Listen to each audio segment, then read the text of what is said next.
오늘 함께 나눌 말씀은 사순절 둘째 주 변화산 이야기가 됩니다. 예수 그리스도께서 변화산에 올라가셔서 함께 제자들과 함께 그 모습을 나타내 주신 장면인데요. 먼저 말씀을 함께 보도록 하겠습니다. 말씀은 17장 1절부터 9절까지 말씀인데요. 저와 여러분들이 한 절씩 교독하며 읽도록 하겠습니다. 1절입니다. 그리고 엿새 뒤에 예수께서는 베드로와 야고보와 그의 동생 요한을 데리고서 높은 산에 올라가셨다. 그런데 그들이 보는 앞에서 그의 모습이 변하였다. 그의 얼굴은 해와 같이 빛나고 옷은 빛과 같이 희게 되었다. 그리고 모세와 엘리야가 그들에게 나타나더니 예수와 더불어 말을 나누었다. 그때 베드로가 예수께 말하였다. 선생님, 우리가 여기에 있는 것이 좋습니다. 원하시면 제가 여기에다가 초막을 셋 지어서 하나는 선생님을, 하나는 모세를, 하나는 엘리야를 모시도록 하겠습니다. 베드로가 아직 말을 하고 있는데 갑자기 빛나는 구름이 그들을 뒤덮었다. 그리고 구름 속에서 이는 내 사랑하는 아들이다. 나는 그를 좋아한다. 너희는 그의 말을 들어라 하는 소리가 들려왔다. 제자들은 이 말을 듣고서 얼굴을 땅에 대고 엎드렸으며 몹시 두려워하였다. 예수께서 가까이 오셔서 그들에게 손을 대시고 말씀하셨다. 일어나거라. 두려워하지 말아라. 그들이 눈을 떠나서 보니 예수와 함께는 아무도 없었다. 그들이 산에서 내려올 때 예수께서 그들에게 명하셨다. 인자가 죽은 사람 가운데서 살아날 때까지는 그 광경을 아무에게도 말하지 말아라. 아멘. 오늘 마태복음 17장 1절부터 9절까지의 말씀을 통해서 사순절 둘째 주 변화산 이야기를 함께 나누도록 하겠습니다. 먼저 26년의 사순절의 이제 주간 메시지를 좀 저희들이 살펴보면 복음의 중심 공동체를 통해서 우리의 자기중심성을 봅니다. 여러분, 이 자기중심성은 죄예요. 죄라고요. 그냥 내가 이렇구나가 아니라 내가 죄 가운데 있구나라는 것을 알게 하시는 거예요. 그리고 그 안에서 하나님 앞에 돌이켜서 하나님 앞에 은혜와 긍휼을 구하며 나아가는 것이 이 사순절에 하나님께서 우리에게 말씀하시는 것이 됩니다. 그리고 지난 주일에 함께 나누었던 것은 공동체 안에서 하나님의 형상을 계속 닮아가는 것에 대해서 이야기합니다. 복음은 우리를 하나님의 형상으로 계속 닮아가게 합니다.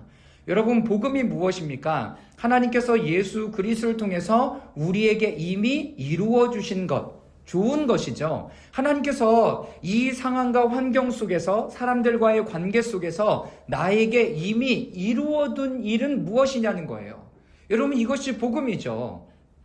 그런데 우리가 계속 거기에 머물러 있으면 좋지 않음에도 불구하고 이것이 당연한 줄 아는 거예요. 여러분, 복음은 그렇지 않습니다. 복음은 그것이 나쁘고 안 좋은 이야기다라고 분명히 이야기해줘요. 그리고 우리에게 알게 하죠. 그리고 복음의 능력으로 우리를 새롭게 하고 새로운 삶으로 나아갈 수 있게. 여러분, 이게 복음이에요. 이게 복음의 굿뉴스가 되는 거죠. 그러면 우리의 삶 가운데 안 좋은 이야기는 뭐지? 친구와의 관계, 남편, 자녀와의 관계 가운데, 그리고 내 직장에서의 상황 속에서 안 좋은 이야기는 뭐지? 그런데 그것을 알아차렸다면 이제는 하나님의 복음의 말씀은 그 부분들을 어떻게 이미 변화시켜 두시고 새롭게 하셨느냐예요. 여러분, 그거를 우리가 바라보고 그리고 성령의 인도하심 가운데 기도하며 나아갈 때 하나님께서는 우리에게 그것을 대면할 수 있는, 감당할 수 있는 능력, 그리고 마주할 수 있는 힘을 더하여 주신다는 거죠. 여러분, 이것이 복음의 능력이에요. 이렇게 살아가도록 하는 것이 이 땅에서의 그리스도인들의 삶이에요. 그 모습을 주중의 메시지를 통해서 여러분들에게 나눠드렸던 것처럼 누가복음 15장의 탕자, 작은 아들과 큰 아들의 모습을 통해서 함께 우리에게 보여주셨죠. 이 두 아들들은 결정적으로 하나님이 어떤 분이신지 알지 못했습니다. 우리 아버지가 어떤 분이신지 알지 못했어요. 다시 말하면 복음을 알지 못했던 거죠. 아버지는 어떤 분이셨는가? 여러분, 둘째 아들에게 있어서는 그 마음의 중심에 자유를 얻기를 원했어요. 그리고 집을 떠났죠. 자신의 몫을 가지고 집을 떠났어요. 그리고 다시 깨달아서 집으로 돌아올 때 그 작은 아들이 이야기했던 건 나를 품꾼의 하나로 여겨주시면 그것만으로도 제가 족합니다 라는 마음을 가지고 있었어요. 근데 아버지는 어떻든가요? 말씀에 이렇게 기록되어 있습니다. 제자들에게 종들을 시키셔서 새 옷을 가져다 입히고 발에 신을 신기고 그리고 반지, 인장 반지를 그의 손에 끼워주는 거였어요. 내가 원하는 게 뭐예요, 여러분? 여러분 자신이 하나님 앞에 원하는 게 뭐냐고요? 아버지 앞에 원하는 게 뭐냐고요? 그냥 나 품꾼의 하나로 여겨주셔서 그거를 원하는 거예요? 아니면 하나님께서 우리에게 주시는 길 원하는 그 부분을 바라보기를 원합니까? 하나님 아버지는 우리에게 자녀의 정체성을 찾기를 원해요. 자기의 정체성은 아버지 안에 있을 때, 그리스도 안에 있을 때 여러분 온전해집니다. 다른 곳에서 찾으려고 했을 때 그것이 찾아지지 않던 정체성이 하나님 안에 있을 때 찾아지는 거죠. 자, 큰아들의 마음에 서운함과 갈망은 무엇이었습니까? 염소 새끼 한 마리였어요. 그래서 아버지가 묻잖아요. 들어와서 같이 즐기고 먹고 놀자라고 얘기했더니 아버지, 저에게 친구들과 동무들과 함께 먹으라고 염소 새끼 한 마리라도 잡아주신 적이 있습니까? 여러분, 마음에 있는 것이 드러나는 거예요. 가장 서운했던 것이 드러나는 거예요. 그런데 이 큰아들에게서 가장 서운했던 건 왜 저에게는 이거를 내어주지 않았습니까? 라고 얘기해요. 이게 우리의 컨디션이에요. 그런데 하나님 아버지는 뭐라고 얘기하시죠? 나는 너에게 함께 있는 것, 그리고 이 모든 것이 다 내 것이야 라고 하나님 아버지는 말씀하셨다는 거예요. 여러분, 어떤 게 더 좋아요? 염소 새끼 한 마리를, 지금 해당되는 염소 새끼 한 마리를 원하세요? 아니면 하나님께서 허락하시는 모든, 아버지께서 허락해 주시는 모든 유산을 갖기를 원하십니까? 여러분, 어떤 거 원하세요? 어떤 거 원하세요? 누구나 다 하나님께서 주시는 모든 복을 받아 누리기를 원하죠. 그런데 우리의 갈망은 지금 눈앞에 보이는 그 어떠한 한 가지에 꽂혀 있어요. 여러분, 관점을 어디로 돌려야 돼요? 하나님에게로 돌려야 돼요. 여러분, 지금 우리의 상황, 환경, 관계, 일 무엇보다도 나에게 예수님이 이미 이루어 주신 일은 무엇인가? 여기서 중요하게 또 한 가지 메시지를 알 수 있습니다. 이 사순절은 하나님 앞에 회개하고 돌아갈 때마다 아버지 하나님의 큰 사랑을 어떻게 될 수 있어요? 경험할 수 있게 돼요. 여러분, 우리의 포커스는 어디로 가져가야 돼요? 여러분들의 죄에 집중되어져 있다면 오늘 그 포커스를 어디로 가져가라고요? 하나님 아버지에게로 가져가시라고요.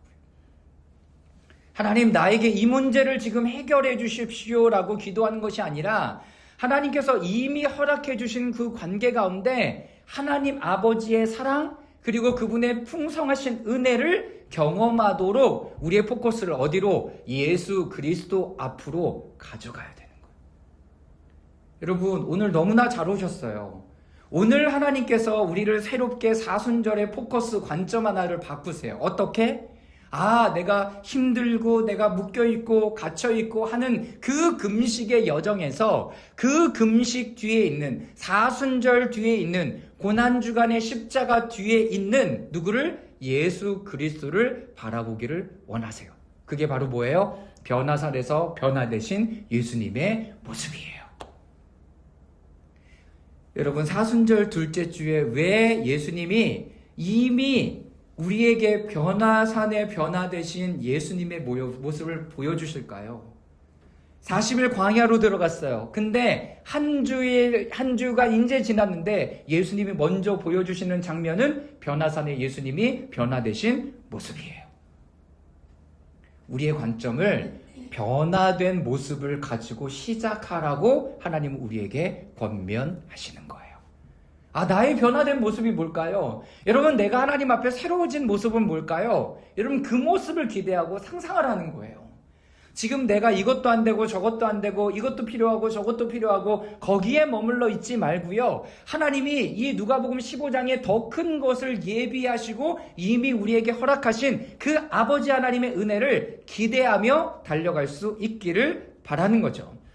오늘 첫 번째 예수님의 변화, 마태복음 17장 1절에서부터 9절까지의 말씀은 예수님, 베드로, 야고보, 요한을 데리고 따로 높은 산으로 올라가셨어요.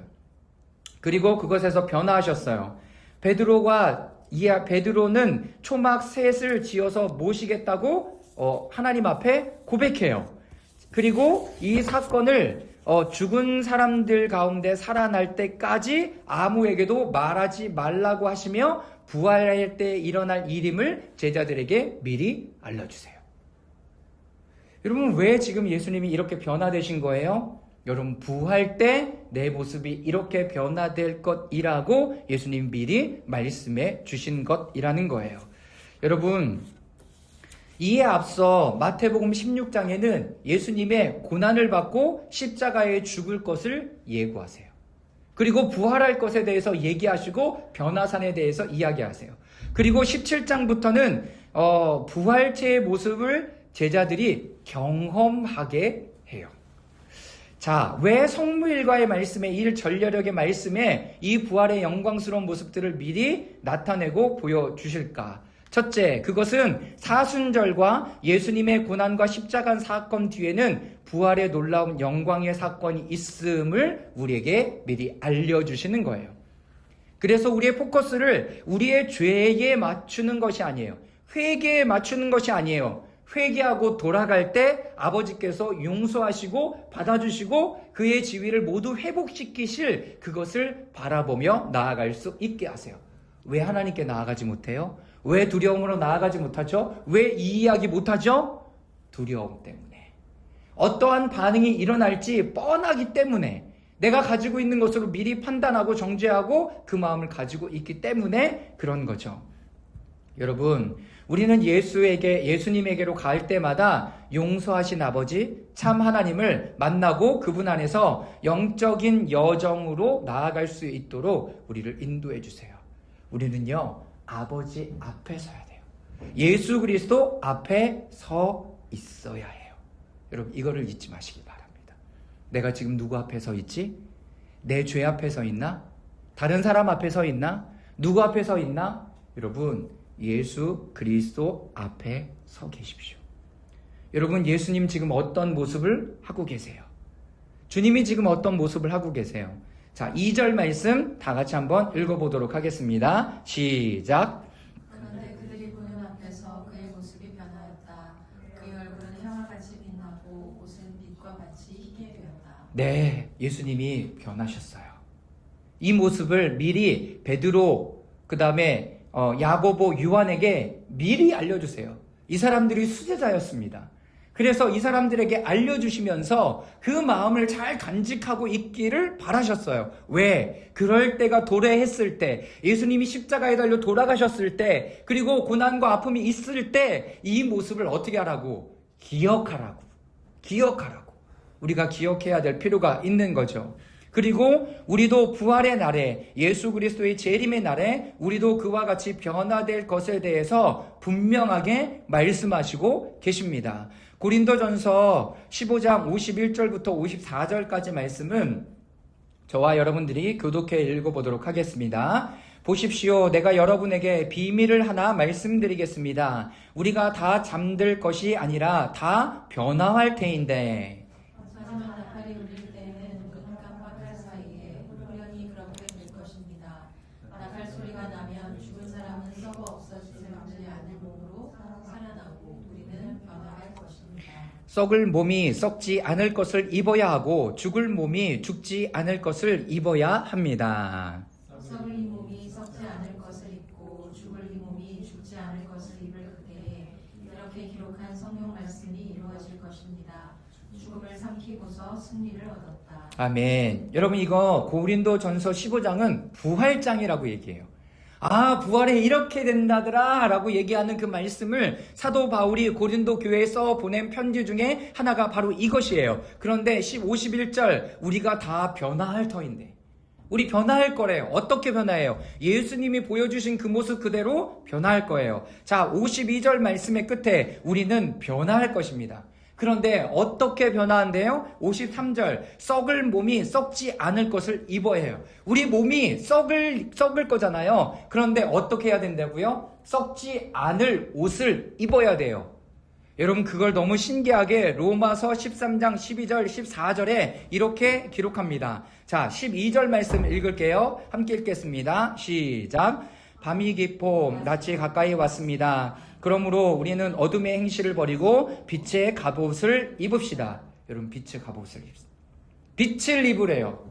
자, 그리고 14절 읽겠습니다. 시작. 주 예수 그리스도로 옷을 입으십시오. 정욕을 채우려고 육신의 일을 꾀하지 마십시오. 여러분, 누구로 옷 입으래요? 예수 그리스도로 옷 입으래요. 여러분들의 옷, 여러분들이 이 하나 되는 이 사건을 예수 그리스도와 하나 될 때 여러분들은 어떻게 되는 거예요? 다 같이 변화되기 시작할 거라고요.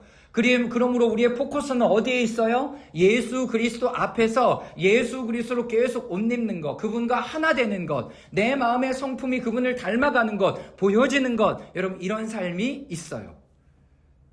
여러분, 우리의 모습을 통하여 예수 그리스도의 형상과 모습이 어떻게 되는 거예요? 드러나야 하는 거예요. 제가 초대교회 여정을 계속 공부하고 있잖아요. 근데요, 초대교회 사람들이요, 계속 예수 그리스도의 하나된 삶을 살아나가고 있을 때 로마 시대에 이런 이야기가 있었대요. 만약에 길거리에 지나가던 사람이 그리스도인들을 만나면 그 사람들이 좋은 행실 때문에 변화되잖아요. 그러면 주변 사람들이 이렇게 얘기했대요.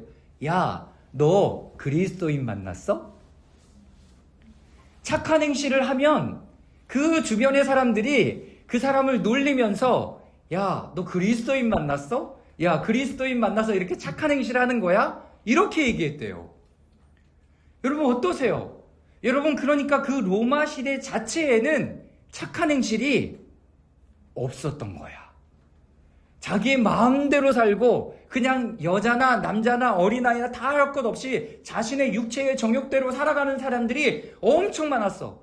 그래서 조금이라도 남을 도와주거나 내 종을 친절하게 대하거나 다른 사람들에게 먹을 것을 나눠주거나 내가 양보를 하거나, 여러분, 이런 모든 것은 어디 안에 있던 사상과 생각이냐면, 모습이고 삶이었냐면 그리스도인들에게만 보이는 삶의 모습이었다는 거예요. 여러분, 그러니 로마 사람들이 매력을 느낄 수밖에 없어. 그래서 변화되기 시작해. 나도 한번 해볼까? 그런데 좋거든. 그러니까 예수 그리스도를 믿기 시작하는 거예요. 여러분, 이게 바로 능력이에요. 여러분들의 삶을 통해서 착한 행실, 선한 말, 이런 것들이 드러나고 나타나야 돼요. 여러분, 그런데 지금 이 시대는 어떻습니까? 그렇지 않은 사람, 믿지 않는 사람들도 착한 행실, 선한 행실, 좋은 삶을 너무나 잘 살아가고 있어요. 그러니까 그리스도인들이나 아닌 사람이나 변별력이 없는 거죠. 여러분, 성경에는 분명히 이야기하여 뭐라고? 너희 착한 행실로, 그리고 부모를, 그리고 자녀를, 남편과 아내를 대할 때 어떻게 선한 행동이 드러나고 나타나기를 원해요. 여러분, 왜 그리스도인 그 삶의 행동들을 따라갈 수 없죠? 여러분, 본질을 잃어버린 거예요. 본질을 잃어버린 거라고요. 여러분, 우리가 자신에게 포커스하는 것이 아니라 부활의 놀라운 사건 뒤에 하나님께서 보여주시는 그 변화되는 일들, 그리고 우리의 계속 여정은 어떤 여정이라고요? 예수 그리스도와 계속 하나 되는 여정. 내 속사람이 지금 변하고 있습니까? 내 마음의 동기가 어떻습니까? 계속 살펴봐야 돼요. 내가 이것을 하는 것, 내가 이것을 하지 않는 것, 마음을 드리는 것, 드리지 않는 것, 내가 지금 어디에 묶여져 있지? 나는 지금 어디 앞에 서 있지? 예수 그리스도는 나에게 무엇이라고 말씀하시지? 난 누구 앞에 서 있지? 나는 누구의 옷을 입고 있지? 여러분, 이 모습들을 계속 점검하며 나아갈 필요가 있는 거예요. 여러분, 사순절의 포커스는 예수 그리스도에게 있습니다. 부활하신 예수 그리스도. 그러면 우리 안에 죄, 우리 안에 두려움, 우리 안에 걱정과 근심과 필요한 모든 것들을 뒤로 하고 예수 그리스도 앞에 나아갈 수 있는 힘과 담대함을 가질 수 있게 되는 거죠. 자, 두 번째, 하나님의 음성이 그들에게 들려오기 시작합니다. 5절과 6절과 7절입니다. 우리 다 같이 한번 읽어보도록 하겠습니다. 시작. 베드로가 아직도 말을 하고 있는데 갑자기 빛나는 구름이 그들을 뒤덮었다. 그리고 그리고 구름 속에서 이는 내 사랑하는 아들이다. 나는 그를 좋아한다. 너희는 그의 말을 들어라 하는 소리가 들려왔다. 제자들은 이 말을 듣고서 얼굴을 땅에 대고 엎드렸으며 몹시 두려워하였다. 예수께서 가까이 오셔서 그들에게 손을 대시고 말씀하셨다. 일어나거라. 두려워하지 말아라. 네, 상황은 이렇습니다. 우리가 잘 알고 있는 것처럼 이렇게 놀라운 역사, 그리고 모세와 엘리야가 드러나니까 예수님과 함께 대화하고 있으니까 베드로가 어떻게 할 줄 몰랐어요. 그래서 어떻게 했냐면, 예수님, 제가 여기에 초막 셋을 짓겠습니다. 하나는 모세를 위해서, 엘리야를 위해서, 하나는 예수님 당신을 위해서 초막 셋을 짓겠습니다. 여기 있는 것이 너무나 좋습니다. 라고 얘기하는데 5절 말씀에 베드로가 아직 말을 하고 있는데 하면서 누구의 음성이 들려와요? 하나님의 음성이 들려와요. 지금 누가 베드로의 말을 끊고 있어요? 하나님께서 그 말을 끊고 있어요. 이거 되게 웃기지 않아요? 베드로 조용히 해. 너 지금 뭔 얘기하는 줄 알아? 하나님 이렇게 말씀하시는 거죠. 근데 다른 복음서에 보면 베드로는 자기가 지금 무슨 말을 하고 있는지 몰랐다 이렇게 쓰고 있어요. 그러니까 어벙벙하게 이 놀라운 사건에 나도 한마디 해야 되겠는데, 성질이 좀 급하고 다혈질인 이 사람 한마디 해야 되겠는데 뭘 해야 될지는 모르겠고, 이렇게 얘기를 해버린 거예요. 여러분, 우리가 들어야 되는 얘기는 지금 누구의 얘기냐면 예수 그리스도의 이야기를 들어야 돼요. 하나님의 임재가 가득할수록, 그분이 변화의 놀라운 역사들을 일으켜낼수록, 내가 주님 앞에 서 있으면 서 있을수록 누구의 이야기를 들어야 돼요? 예수님이 나에게 뭐라고 말씀하시는지 들어야 돼요. 그러려면 내 입을 좀 어떻게 닫아야 되겠죠. 내 행동을 좀 멈춰야 되겠죠. 여러분, 이것이 은둔이에요. 이것이 멈춤이에요. 이것이 사순절 광야의 시간의 메시지예요. 그리고 하나님의 음성은 베드로의 오디오의 말들을 수정해 주셨습니다. 여러분, 신약에서요, 예수님이 하나님의 마음과 생각과 행동과 기적, 이적들을 드러내 보여주셨습니다. 그런데 두 장면에서는 아닙니다. 하나님이 직접 예수님이 처음 드러나시는 그 세례 때에 하나님이 드러나셔서 이는 내 사랑하는 아들이다 라고 얘기해요. 여러분 기억나시죠? 주현절. 예수님이 드러나고 나타나시는데 이 사람이 누구다라는 얘기를 누가 해줘요? 하나님이 해주세요. 하나님이 해주신다고요. 자, 그리고 예수 그리스도의 부활의 사건을 미리 알게 하시는 때에 당신이 직접 말씀하시죠. 신약의 하나님의 등장. 그분의 말씀은 무엇인가? 우리는 예수 그리스도의 포커스하게 해요. 내 사랑하는 아들이다. 그의 가르침을 내가 드러낸다. 그의 겸손으로 내가 찬양을 받는다. 하나님이 이렇게 말씀하시는 거예요. 너희는 예수 그리스도의 말씀을 들어 그가 너희들에게 가르쳐 줄 거야. 그 가르침으로, 그 겸손의 삶으로 내가 하나님이 찬양을 받으시는 거야. 이렇게 알려주세요. 지금 초막 셋이 중요한 게 아니에요. 이 자리에 살아가는 게 이 안에 들어가서 머물러 있는 게 중요한 게 아니에요. 주님의 말씀을 듣고 그의 삶을 드러내고 그의 삶을 행동으로 나타내는 것으로 하나님께 영광 돌리라 라고 말씀하시는 거예요. 그의 말을 따라가라고. 우리가 그 변화산의 놀라운 사건들을 이제 하나님의 음성을 통해서 여러분 듣게 되는 거죠. 여러분, 모세와 엘리야는 사라지고 오직 예수님만 계십니다. 8절이죠. 그들이 눈을 들어보니 예수밖에는 아무도 없다. 율법을 대표하는 모세오경, 그리고 능력을 대표하는 엘리야, 이 두 사람의 놀라운 사건과 은혜가 누구를 통해서 나타나요? 이제 예수 그리스도를 통해서 나타날 거예요. 우리 누구 앞에 서야 된다고요? 예수 그리스도 앞에 서야 된다고요. 나의 죄 앞에 서는 거 아니에요. 죄에 묵상하는 거 아니에요. 여러분, 그것이 드러났다면 그거 묵상하지 말고 하나님 앞으로 가지고 가서 그 앞에 서세요. 그리고 성령이 어떻게 나를 인도하는지 여러분 묻고 따라가십시오. 우리의 포커스는 예수님이에요. 그리고 그분의 말씀을 따라갑니다. 지금 이것이 사순절에 우리가 해야 할 일이 됩니다. 여러분, 무조건 하나님 앞에 가지고 가세요. 두려운 마음이 있을 때, 근심의 마음이, 걱정의 마음이 있을 때 여러분 그거 신경 쓰지 말고요. 주님 앞에 가지고 가세요. 하나님 도와달라고, 용서해달라고. 어떤 아들처럼? 둘째 아들처럼 머뭇거리지 말고 달려가실 수 있기를 바랍니다. 두 번째, 우리가 이렇게 나아갈 때 오늘 함께 있는 본문 창세기와 디모데후서는 두 가지를 통해서 말씀하십니다. 첫 번째, 아버지의 집을 떠나라. 자, 1절 말씀 다 같이 읽겠습니다. 시작.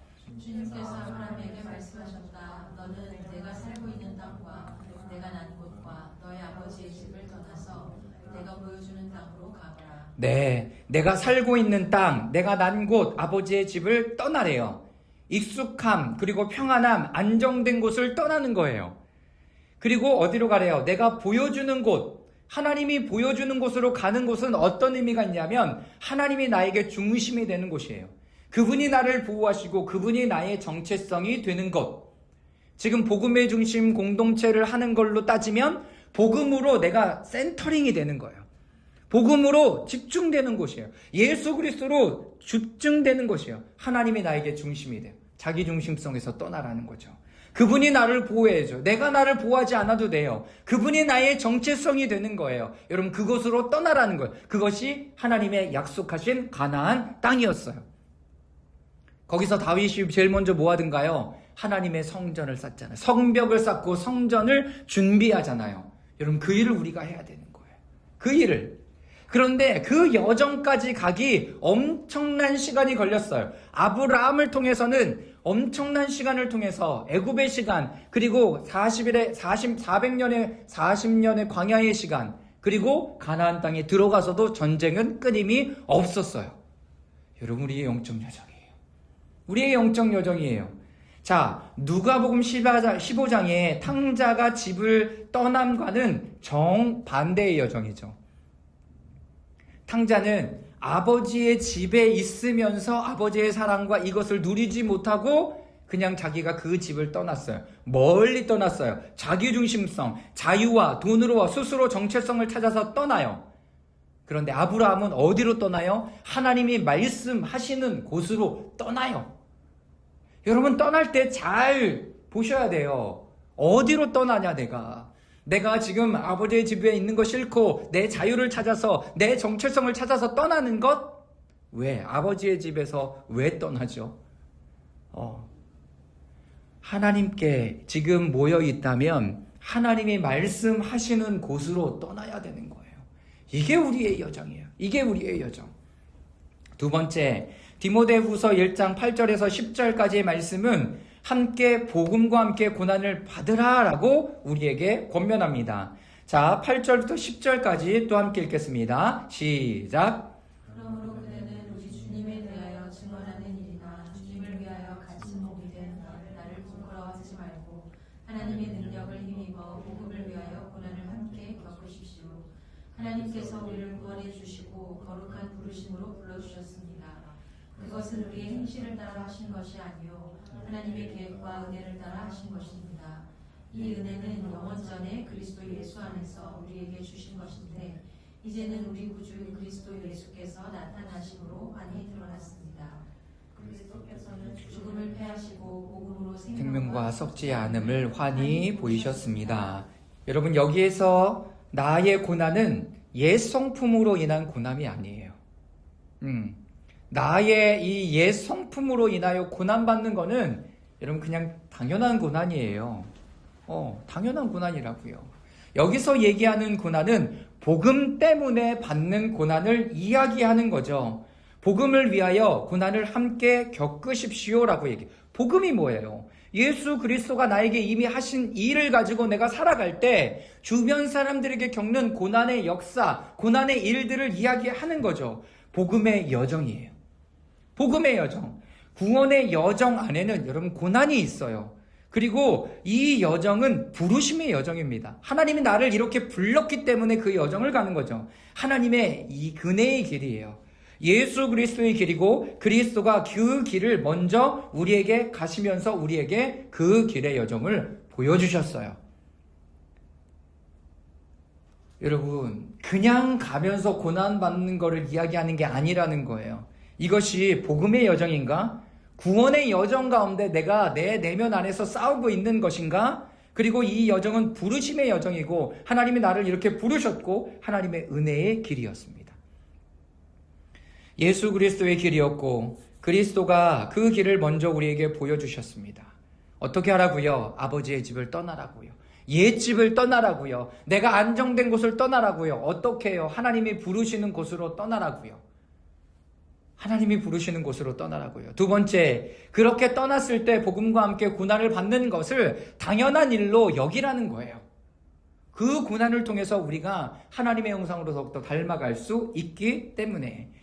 정리하며 왜 이 두 본문이 함께 있을까? 영광스러운 변모의 사건, 부활의 사건은 우리의 삶에 실질적인 두 가지 사건이 함께 해야 합니다. 부활의 삶을 살아간다는 것은 그냥 다 좋고 행복하고 기쁘고 여러분 그런 삶으로 점철되어 끝나는 게 아니에요. 그 복음의 여정을 갈 때 우리가 익숙하던 곳을 떠나야 하기도 해요. 근데 탕자의 떠남이 아니라 하나님이 약속하신 곳으로 떠나는 영적 여정이 되는 거죠. 그리고 그 영적 여정을 갈 때 아브라함에게도 있었고 모든 믿음의 사람들에게 있었던 것처럼 뭐가 있어요? 고난이 있다는 거예요. 고난이 있다는 거예요. 널널하지 않아요. 나 하나님의 음성 듣고 왜 나왔는데 왜 이렇게 고난이 있고 아프고 힘들고 어렵지? 여러분 복음의 여정에 그 일이 당연한 거라고요. 사도 바울이 이 지금 디모데 전후서를 썼을 때도 계속 그 고난과 아픔과 이런 부분들을 끊임없이 얘기해요. 나는 유대인이지만 다른 사람들에게 매맞음도 있었고 돌로 몇 번을 던져졌고 그리고 나는 몇 번을 죽을 고비를 넘겼고 이런 얘기를 끊임없이 하고 있더라고요. 복음 때문에 고난을 받았어요. 그리고 나 건들지 말래. 내가 복음의 흔적을 가졌대. 사도 바울은 그걸 당당하게 얘기할 수 있었던 사람이에요. 이런 그 복음의 여정에 고난이 있습니다. 여러분 그것을 인정하고 받아들이는 여러분 되실 수 있었으면 좋겠습니다. 여러분 그렇지 않으면 엄청난 영광 이후에 십자가 사건이 따르면 제대로 가르침을 받지 못한 사람들의 마음이 걸려 넘어질 것이기 때문에 그렇습니다. 고난이 있는가? 이것이 복음 때문에 인한 고난인가? 아니면 나의 옛 성품으로 인한 고난인가? 그렇다면 그 고난은 나에게 축복이죠. 아, 내가 이런 성품 때문에, 이런 마음 때문에, 이런 행동 때문에, 말 때문에 그렇다면 내가 바꿔야 되는 중요한 계기를 삼았으니까. 거기 안에 돌이키면 되죠. 여러분, 하나님의 아버지 앞에 약속의 그 여정을 떠나야 합니까? 하나님의 집 안에 있으면서 내가 그 정체성을 찾지 못해 아버지를 떠나는 여정인지 하나님께서 나에게 새로운 일과 영적인 여정을 향한 그 여정을 떠나는 것인지 분별해야 되는 거죠. 하나님 우리에게 말씀하고 계십니다. 이제 포커스를 주님이 하신 일, 복음으로 우리의 눈과 마음을 바꿔갈 수 있어야 하겠습니다. 자, 오늘 여러분들에게 주신 그 말씀 안에 또 잠시 머물러 볼까요? 하나님이 여러분들에게 지금 뭐라고 말을 걸어오시는가요?